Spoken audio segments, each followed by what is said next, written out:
اللهم إنا نسألك الهدى والتقى والعفاف والغنى اللهم أخرجنا من ظلمات الجهل والوهم وأكرمنا بنور العلم والفهم. السلام عليكم ورحمة الله وبركاته.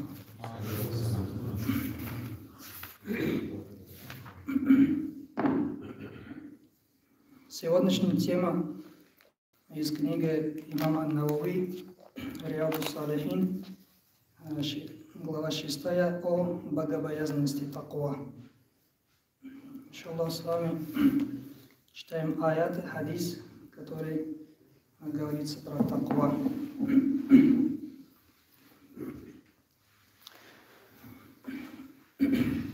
أعوذ بالله من الشيطان الرجيم.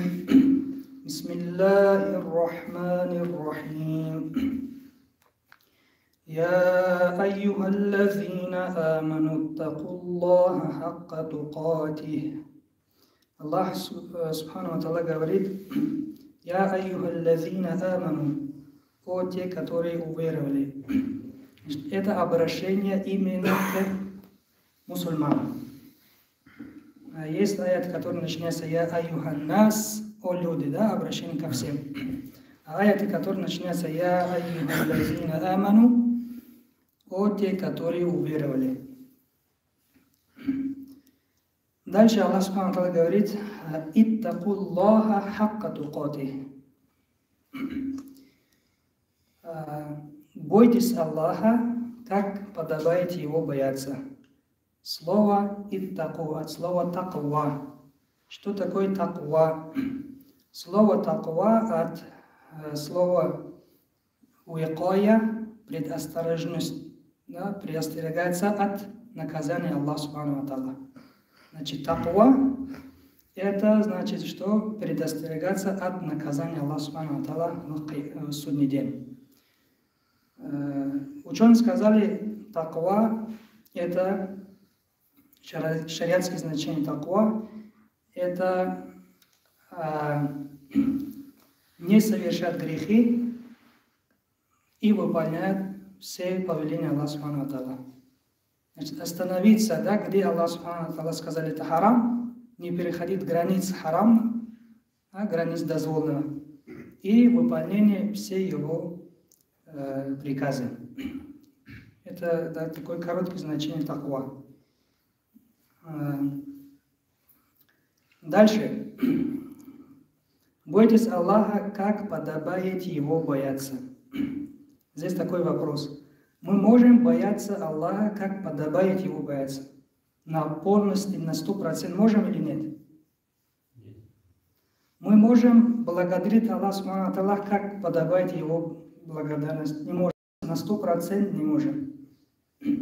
Поэтому, когда был ниспослан этот аят, бойтесь Аллаха, как подобает Его бояться, сахабы пришли, да, в тафсире, некоторые муфассиры сказали, что сахабы пришли к пророку, саллаллаху алейхи ва саллям, сказали, что: «О пророк, мы не можем выполнять то, что в этом аяте сказано. Значит, мы не можем бояться, как подобает Его бояться». Потом после этого был ниспослан другой аят, в котором тоже имам Ан-Навави следующий аят приводит, тоже после этого, да, это в суре Али Имран был, 102. А вот следующий аят, сура Ал-Габун, 16 аят, Аллах Субхану ва Тааля говорит: «Аузу биллахи минаш шайтанир раджим, фаттакуллаха мастата'тум». Бойтесь Аллаха по мере возможности. Мастата'тум, насколько сможете.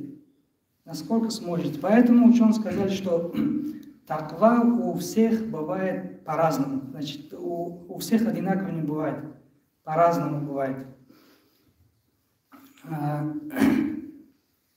Дальше следующий аят. Аллах Субхану ва Тааля сказал: «Я айюхаллазина аману такуллаха ва кулу каулан садида». Сура Аль-Ахзаб, 70 аят. О те, которые уверовали, бойтесь Аллаха и говорите слова верные. «Вакулу каулян садида». Каулян садид – слова верные, правильные слова. Имам Газали в своем книге приводит 20 больших грехов, которые связаны с языком. Это ложь, да? Это ругать кого-то, это гайбат, да? Злословие. В общем-то, очень их много. Значит, и ученые сказали, что кто такой, да, человек богобоязненности. Если смотрим это аят, у человека богобоязненности не должен быть эти качества, которые, да, связаны с языком. Да, что он должен что? Свой язык всегда контролировать. Не говорил ложь, не обманывал, да, гайбат не делал, сплетни, да. И вот то, что грехи, которые связаны с языком. Значит, человек богобоязненный, он будет что? Хранить свой язык. Значит, он может что? Хранить свой язык. Значит, если кто не может хранить, да, свой язык, говорит запретное, да, то значит он еще не, значит, не поднялся на уровень таква. Да? Он еще может сказать, что не богобоязненный человек. А богобоязненный, истинный богобоязненный, ученые сказали, что вот, толкуя этот аят, он что? Может контролировать свой язык. Говорит то, что Аллах доволен, да, а значит то, что Аллах недоволен, он что себе может держать. Да? Как лошадь будем управлять с уздечкой, да? Таким образом, что человек богобоязненный тоже могут себе управлять. Следующий аят Аллах Субхану говорит: وَمَنْ يَتَّقِ اللَّهَ يَجْعَلْ لَهُ مَخْرَجًا.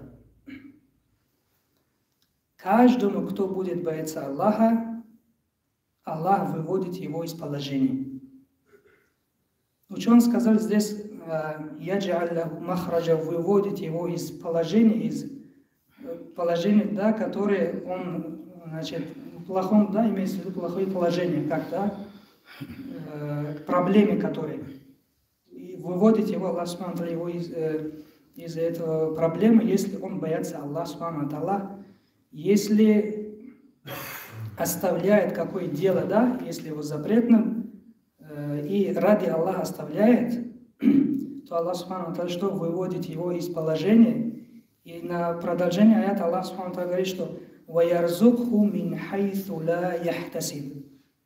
И даруют ему ризк, удел, откуда, да, он не ждал об этом не ждал. Вот один брат сказал, что где он работал, говорит, что директор менялся, да, другой человек стал, и он запретил его ходить на джума намаз. Да? Я, говорю, несколько раз с ним поговорился, давай, он хороший рабочий был там в этом фирме, говорит, что хотел договориться, да, хотя даже был согласен, чтобы зарплату урезал, но пустили мне его час на намаз. Сколько, говорит, мы ходил к ним, и он не разрешает. Он стоит на своем, да, нет, если хочешь работать, значит, все, на джума не пойдешь, работаешь. Если нет, можешь, значит, уйти, да, из работы. И этот брат говорит, после этого я вспомнил, как это аят говорит. Обещание Аллаха Субхану ва Тааля. Аллах говорит, что если боишься, да, Аллаха,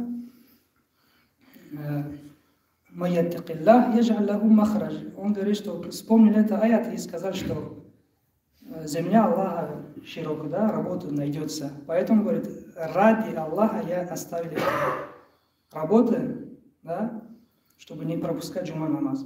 И делал таваккал на Аллах. После этого сначала было тяжело, потом появилась другая работа, и, значит, больше платили, и у меня больше свободное время, да, и ходили на джума намаз, и на другие намазы. Таким образом, видим, что вот на самом деле это обещание Аллаха Субхану ва Тааля. И вот здесь «Ядж'аль лаху махраджа», слово «махраджа» идет неопределенным. Нету артикль «аль», да? В арабском, знаете, если бы артикль «аль» был, определенная проблема была, а здесь нету, значит, какие бы проблемы ни были. Если человек боится Аллаха, да, должным образом, то Аллах Субхану ва Тааля выводит его из положения. Это первое, значит, польза. Потом второе. وَيَرْزُقْهُ مِنْ حَيْثُ لَا يَحْتَسِبْ. И дает ему пропитание, откуда, да, этот человек не ждал.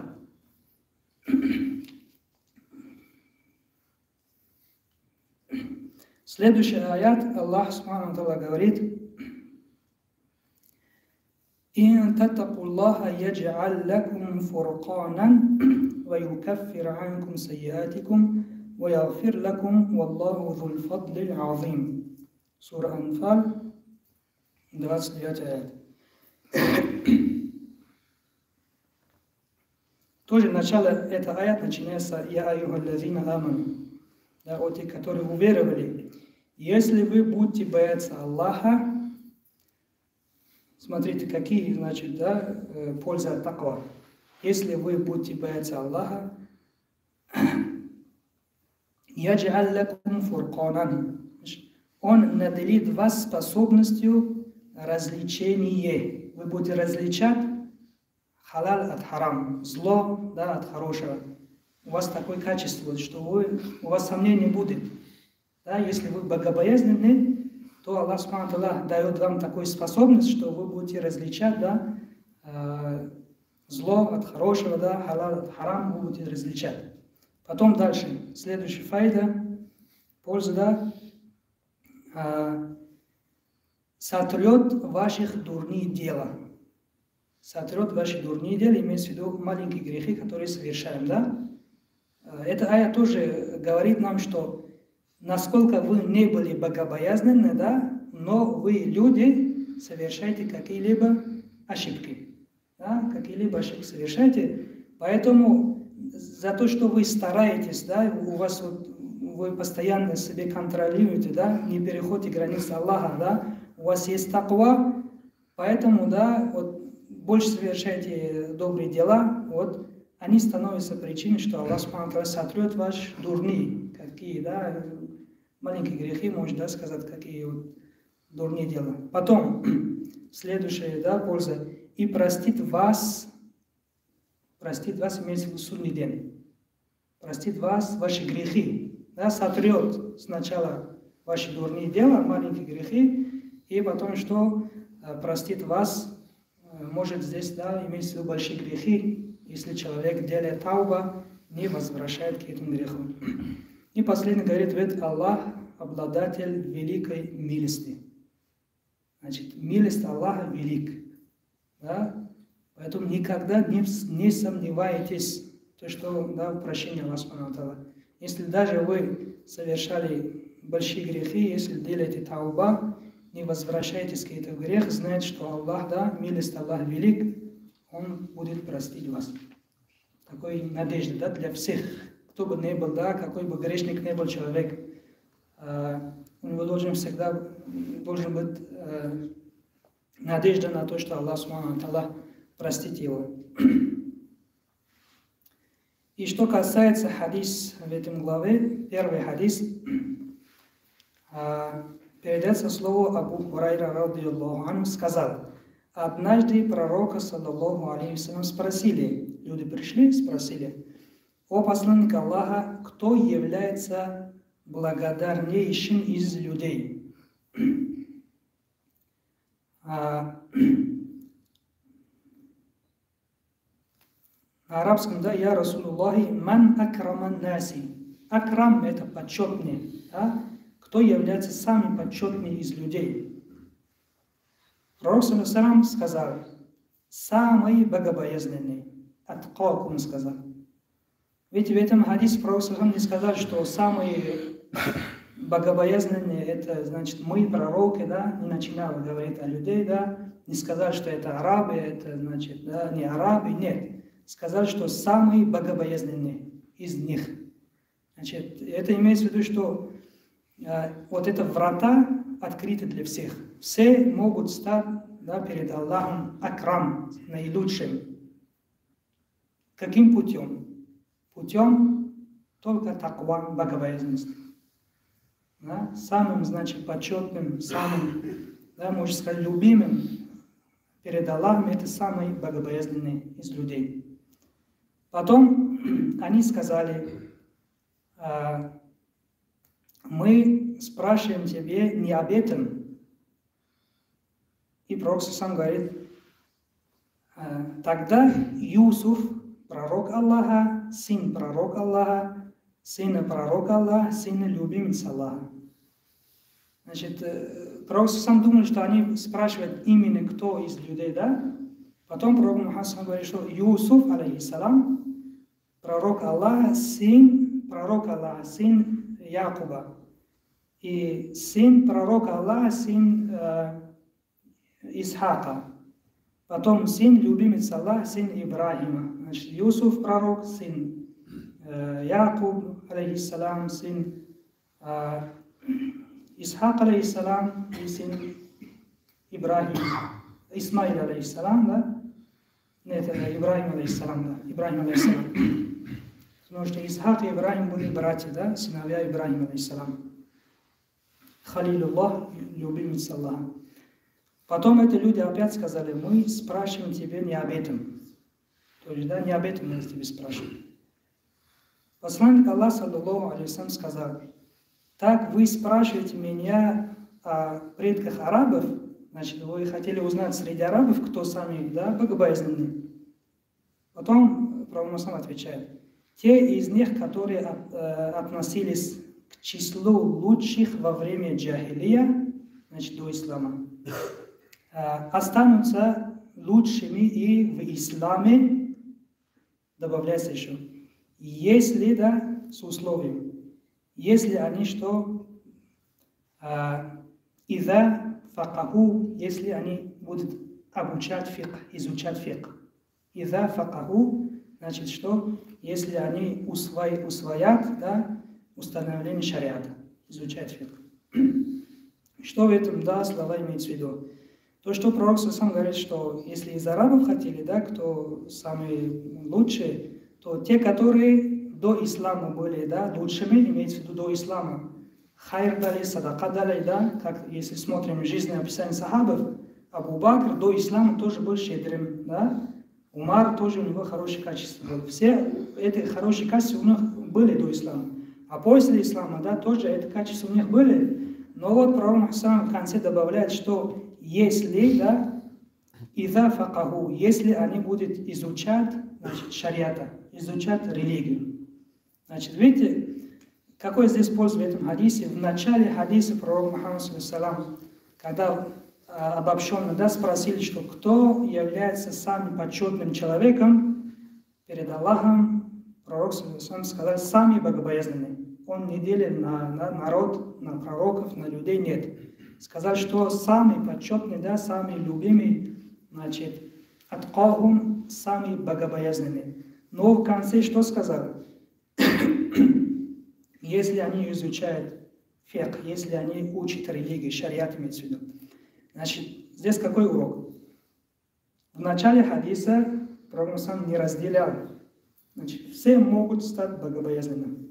Также эта дверь открыта. Значит, все, да, из нас, которые мы сидим, можем что? Стать наилучшим человеком перед Аллахом значит, что? С пути таква, богобоязненности. И последнее, что? Когда мы найдем вот этот путь богобоязненности, только с помощью знания. Понимаете? Без знания человек не может стать богобоязненным. А когда человек, смотрите, не отличает халал от харам, он может стать богобоязненным? Нет, он совершает, да, харам. Да? Когда человек не знает, что оставление намаз, да, это является большим грехом, да? Он, как он может стать богобоязненным? Нет, не может стать. Поэтому ученые сказали, что вот таква – это единственный путь, который человек может приближаться к Аллаху Субхану ва Тааля. Но для этого надо знание, изучение шариата.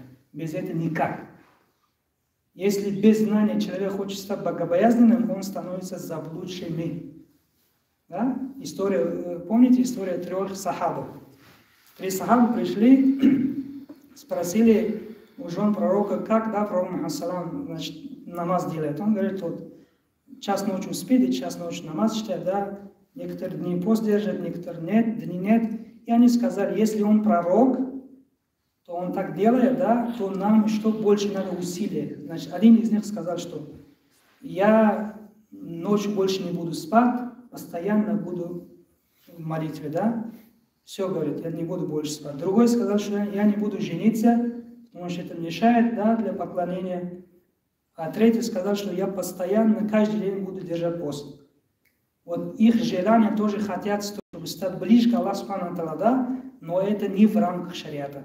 Когда пророк узнал об этом, порицал, сказал, что так не делайте, да. Я самый богобоязненный из вас, я буду держать пост и буду кушать, да. Я буду жениться, и я что, ночью буду, час ночью спать, и час ночью, да, провожу намаз. Поэтому, видите, пророк Мухаммад здесь показал им, что богобоязненность, таква должен быть в рамках шариата. А когда будет в рамках шариата, когда мы изучаем шариат, когда не знаем шариат, да, мы думаем, что каждый день держать пост – это хорошо. Нет, это запрет, да. Или не жениться, да, мы думаем, что это хорошо, потому что мешает. Да, на второй, на третий не надо жениться, потому что мешает нам поклонение. Нет, это что? Не в рамках шариата. Поэтому только что изучение шариата, да, и мы что, значит, можем стать богобоязненными, выполняя все приказы Аллаха Субхану ва Тааля, оставляя все его запреты, и таким образом можем что? Приблизиться к Аллаху Субхану ва Тааля, стать один из самых почетных рабов Аллаха Субхану ва Тааля. Делаем дуа, что Аллах Субхану ва Тааля сделал нас из числа богобоязненных. اللهم صل وسلم على نبينا محمد وعلى آله وصحبه أجمعين. اللهم تقبل منا إنك أنت السميع العليم وتب علينا إنك أنت التواب الرحيم واهدنا إلى الحق إلى صراطك المستقيم. اللهم إنا أسألك الهدى والتقى والعفاف والغنى. اللهم إنا أسألك الهدى والتقى والعفاف والغنى. اللهم إنا أسألك الهدى والتقى والعفاف والغنى. وصلى الله على نبينا محمد وعلى آله وصحبه أجمعين برحمتك يا رب. السلام عليكم ورحمة الله وبركاته.